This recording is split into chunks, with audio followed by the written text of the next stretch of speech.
In this video, I will be showing you how to download and install WinRAR in Windows. So let's get started. First thing, just Google WinRAR and we'll be having the official link winrar.com. Click it, and here to the right we are having download WinRAR. Select this, and here just scroll down, we'll be having download WinRAR. Click it.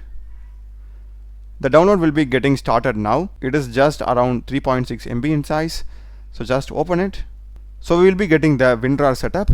This is going to be the default location. If you want to change it, click on browse and change it. I'm fine with this. I'll just click on install. And these are the associate types of WinRAR. We're having the zip over here. Just click on OK. So that's it. WinRAR has been successfully installed. Just click on done. So to check it out, simply right click on any of these folders. As you can see, I'm having all the WinRAR options here. That's a video, guys. Do check the playlist of my channel.